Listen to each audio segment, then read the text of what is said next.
Hi guys, Big Mom Mulgrew here, and I have a review of the Corsair M65 Vengeance gaming mouse. Now this is a laser mouse. It's an absolutely fantastic mouse, brilliant build quality. But I do have some quite big issues with this, which I'm gonna put them out to Corsair, if you're watching this and you'd like to reply, send me a reply, and I'll, wherever you want to post it, I'll paste a link to it. But I do like this mouse. I would buy this mouse myself, but there are some issues with it. So I mean, it's an 8200 DPI mouse, which, if you're not used to a really high DPI mouse, you're gonna find that absolutely insane to get used to. It comes in Arctic white, like the one here, gunmetal black, which is my personal favourite, and it comes in a military green. Now, the build quality of the mouse itself is absolutely fantastic. It feels pretty solid.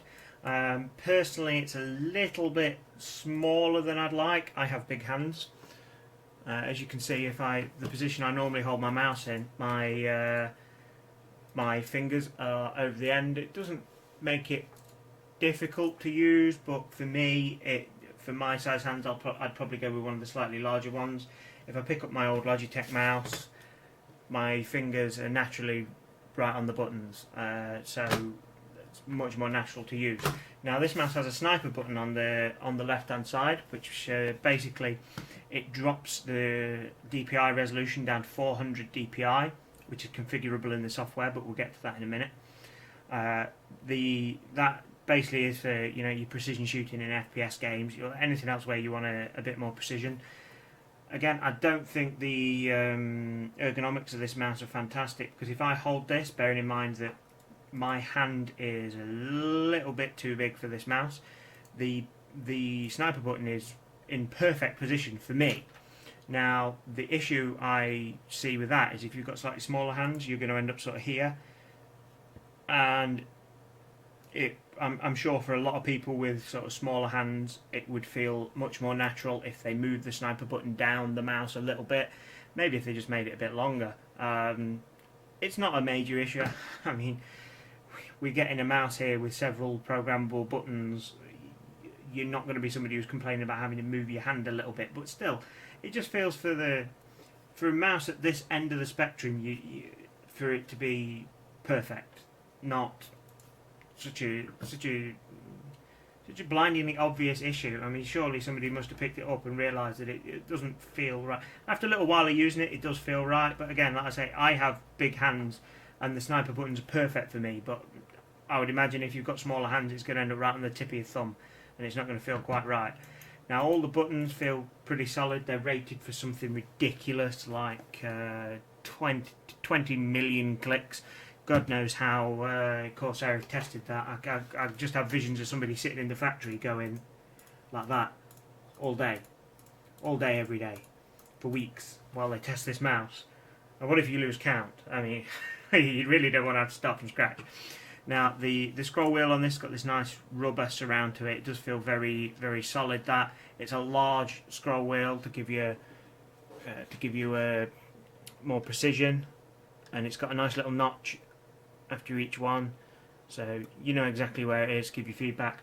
Now the mouse is quite a nice shape. I do like the shape. Quite a lot of gaming mice, they look a really aggressive design, but they don't feel comfortable in your hand.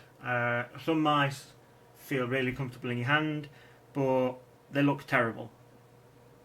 And this one's, I think, is a nice balance of both. It does fit beautifully in my hand. Now, if you're left-handed, I don't think you're going to find it really very comfortable. It is a right-handed mouse, of course. I mean, it's not uncomfortable, but it's not brilliant. As I say, most mice now are designed for right-handed people anyway. Sadly, if you're left-handed, you're out of luck. Most of us are right-handed, and it just makes it a bit more viable. Now, this does have weights in the bottom. I'm not an advocate of weights in mice. I think it's an absolutely ridiculous concept. I'd love to know where it became popularised, but for me, if you're saying your mouse being lighter or heavier is making your gaming better, to me it's in your head. I've never found the weight of my mouse to be an issue. Now, certainly the pads we've got here, we've got low friction pads on it. I've got a low friction on my mouse mat. That I will say, there's virtually nothing to move that. That I would say will make a difference. I mean, look how smooth that slides. But weights, I think, is an absolutely ridiculous concept. I mean, if you feel differently, please let me know in the comments how you feel about weights, because personally I've never found they make much difference. I can feel that the mouse feels differently, but I think very, very quickly you adapt to the different weight.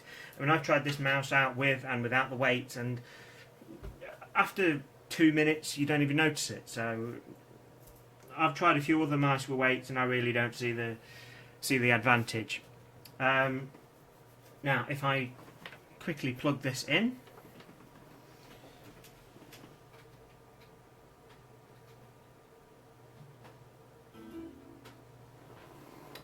now we'll see the buttons light up on it, and we've got a lovely glow in the front.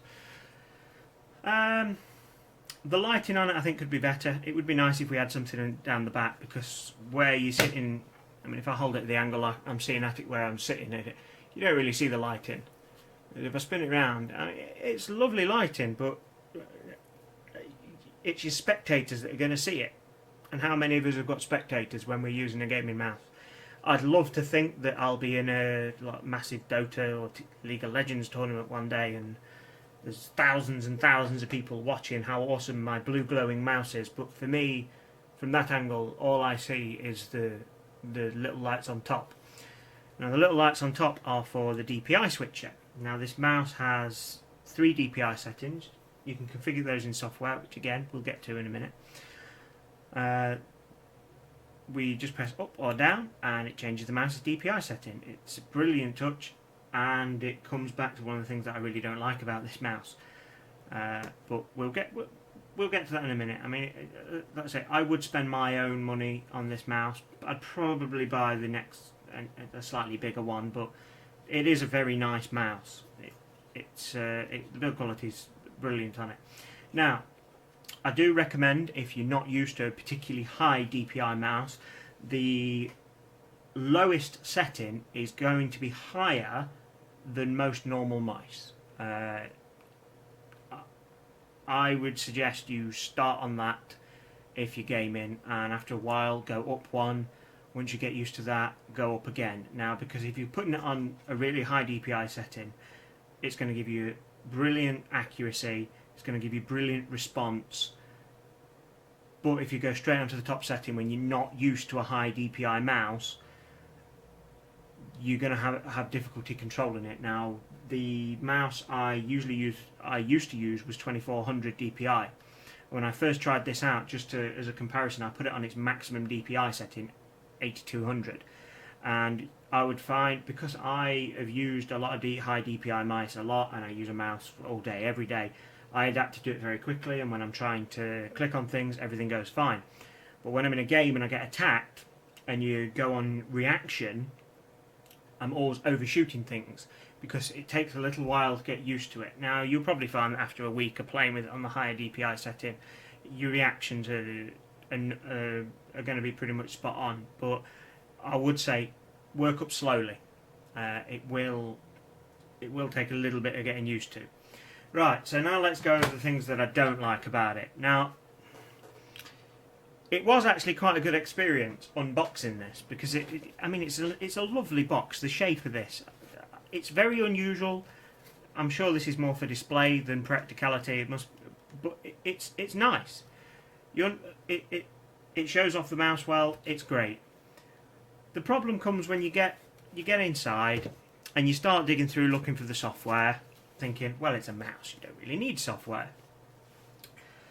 Well, you get this quick start guide, and apart from the warranty card, that's all you get in the box with a mouse.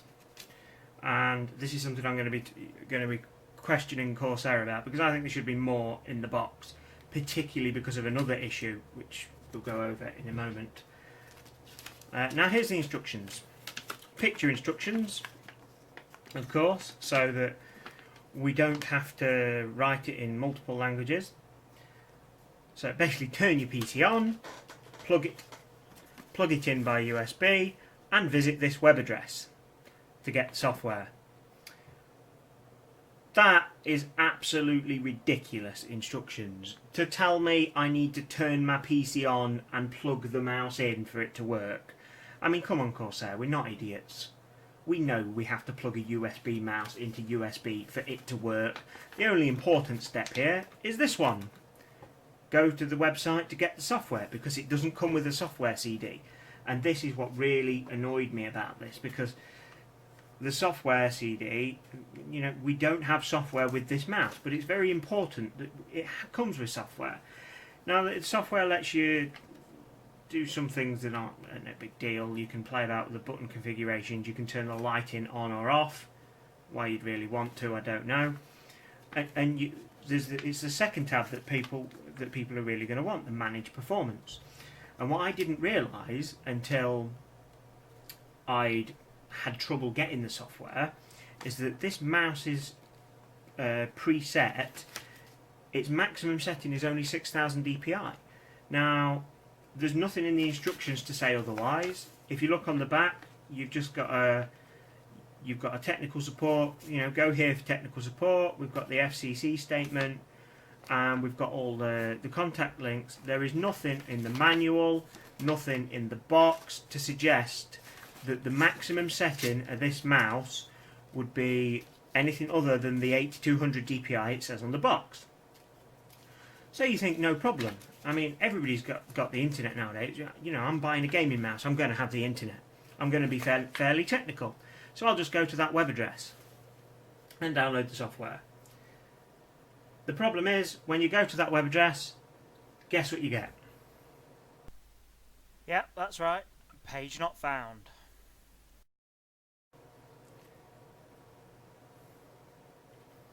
It's absolutely ridiculous. Now, I had a poke around after I got the 404 error and went to the product page for this mouse and thought, oh, I'll find the page manually. And I go to the product page, and on the product page there is a download link for the software for this mouse. I thought, brilliant, I've found it, no problem. Click the download link, and guess what I get? Yep, same again. Could not believe it getting it twice. Now, I did have a bit of a poke around Corsair's website, and at the time of making this video, Corsair have a page where they list all of the downloads on one page, and you can go down the list and find the software. Now, it's currently, if you go to Corsair.com, hover your mouse over support, click mice and keyboards, and then click downloads, and you'll get a list of all the keyboard and mice they do, and the M65 will be somewhere down there. And at the time of making this video, that download link works. But for a mouse that doesn't come with software and will not perform at its advertised speed without the software, they really need to be there to cover you for the support to get the software. I still didn't immediately notice this was only a 6000 DPI mouse. I mean, I don't always install the software for mice. I only installed this for review purposes. Otherwise, I'd have never realised that it was only set at 6000 DPI. Now, the software is very, very simple. And again, something else that annoys me about it, there's no instructions for the software. I'm sure Corsair must have one somewhere on the internet. There's a little help link in the corner. If you click on that, you get another 404 error. So good job, Corsair. I mean, Corsair usually do things really slick. The support's usually fantastic, but I really hope this isn't indicative of the way Corsair's going, because if they carry on going downhill with the support like this, it doesn't bode well. To ship an expensive mouse like this, and for there to be no software available for it, when you finally manage to find the software, there to be no manual for the software because It's all on a website and the website doesn't work. It's absolutely ridiculous. Now, I'm all for saving money and saving energy and so on, and producing less packaging and less paper and less waste, because let's face it, most of us will chuck our manual in a drawer and we'll never read it. So I'm fine when companies decide they want to have one online, but if you're going to do that, you've got to make sure it works.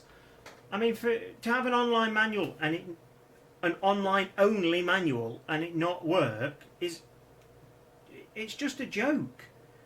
I mean, it's such a shame, because this mouse it's a really good mouse, and for its default setting to be crippled to 6,000 and there be no reference to it is ridiculous. I mean, you have to go into the software and you can reconfigure the DPI of all 3 of the different DPI levels and of the sniper button to be whatever you like. But it's the fact that they don't tell you it's not at 8,200. It's ridiculous. I can understand why they've done that. I imagine because it's such a ridiculously high DPI, they know people are going to have trouble getting used to it. So they set it at 6,000 by default. But there needs to be some reference to that. There needs to be something in the manual, or when you first install the software, it should pop up and say your DPI is only 6,000. Do you want to up it? If I was a gamer who was used to a high DPI mouse and I bought this, I'd have probably noticed immediately that it's not what it says it is, and I'd have been quite annoyed. But I'd have had no idea that it's hidden away in the software that I can turn it up.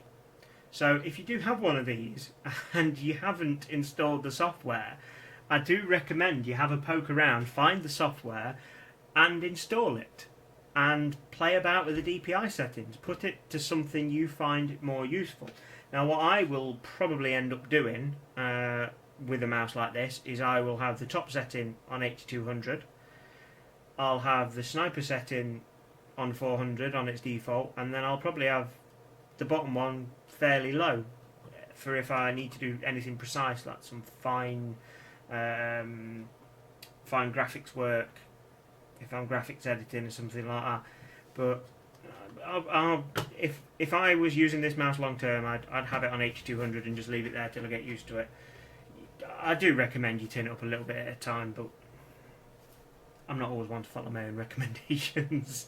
So yeah, I mean, like I say, Corsair, if you're watching, please sort out your software issue. And if you guys would like to respond, I'm more than happy to post it. So guys, if you've enjoyed the video, if you found this useful, I'd appreciate a like, favourite and subscribe. And otherwise, I'll see you all soon.